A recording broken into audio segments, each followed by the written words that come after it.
মারা বোনেরা চকলেট দেবে, বিস্কুট দেবে, কিন্তু ওইটা যদি গলায় বেঁধে যায় পানি কিন্তু দেবে না।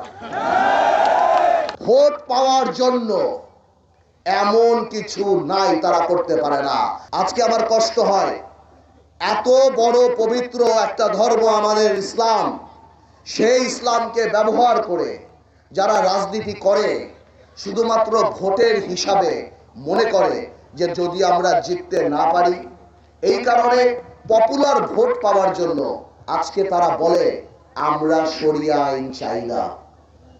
এটা কত বড় তাদের ধর্মের, তারা যে রাজনীতি করে, যেটা তাদের ফাউন্ডেশন, সেটার সাথে তারা বিক্রি করে। আজকে তারা বলে একটা নারীকেও তারা সংসদ সদস্য পদে নমিনেশন দেয় নাই। একটা মহিলাকে আপনি দেখাতে পারবেন না জামাত ইসলামী সংসদ সদস্য পদে দিয়েছে কিনা। তারা যেখানে বলে না, ভারতকে সারাদিন তারা গালাগালি করে। ভারতের বিরুদ্ধে বাংলাদেশের মানুষের অবস্থান ছিল, কারণ ভারত বাংলাদেশের মানুষের সাথে সম্পর্ক না করে একটা ফ্যাসিস্ট সরকারের সাথে সম্পর্ক করেছে। ভারত গত 15 বছর জনগণের সাথে কোনো সম্পর্ক নাই এমন একটা রাজনৈতিক দলের সম্পর্ক করে ভারত বাংলাদেশের মানুষের মন থেকে উঠে গিয়েছে। অথচ ওনারা সেই ভারতের সাথে গোপনে মিটিং করে আবার সেটা মিডিয়ার সামনে বলে যে আমাদেরকে ভারত বলতে মানা করছে। তাহলে চিন্তা করেন তারা রাজনীতির জন্য কোথায় কোথায় যেতে পারে। তারা এখনো পরিষ্কার করে বলে না তারা কোনোদিন ক্ষমতায় আসলে এই দেশে 16ই ডিসেম্বর হবে নাকি। তারা এখনো পরিষ্কার করে বলে না তারা কোনোদিন ক্ষমতায় আসলে এই দেশে 21শে ফেব্রুয়ারি হবে নাকি। তারা কোনোদিন বলে না এই দেশে কোনোদিন ক্ষমতা আসলে দুর্গা পূজা হবে নাকি।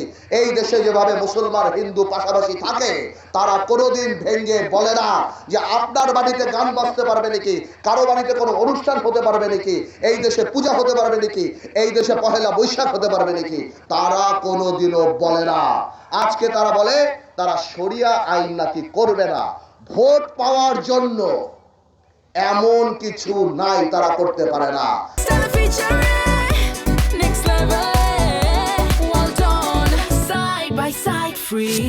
আমি তো বুঝি না, আমি ঢাকাতে এক জায়গায় বলেছিলাম আজকে জামাতের বাংলাদেশের মানুষের কাছে পরিষ্কার করে বলা উচিত, আপনারা কি পাকিস্তানের জামাত, আপনারা কি সৌদি আরবের জামাত, না আপনারা কি দুবাইয়ের জামাত, না আপনারা ডিস্কো জামাত। আপনারা তো সবই করতে দেন, আপনারা তো সব জায়গা থেকে বের হয়ে গেছেন। আজকে শুনি ভোলার বিভিন্ন বাড়িতে নাকি বাচ্চা কাচ্চাদের বিস্কুট দেয়, ভোলার বিভিন্ন বাড়িতে বাচ্চা কাচ্চাদের চকলেট দেয়। মারা বোনেরা চকলেট দেবে, বিস্কুট দেবে, কিন্তু ওইটা যদি গলায় বেঁধে যায় পানি কিন্তু দেবে না। ওই চকলেট আর বিস্কুট খেয়ে বাংলাদেশের মানুষ আপনাদেরকে বিশ্বাস করে না। বাংলাদেশকে চালানোর মতো আপনাদের ওই অভিজ্ঞতা নাই। বাংলাদেশকে চালানোর জন্য আপনাদের ওই নেতৃত্ব নাই।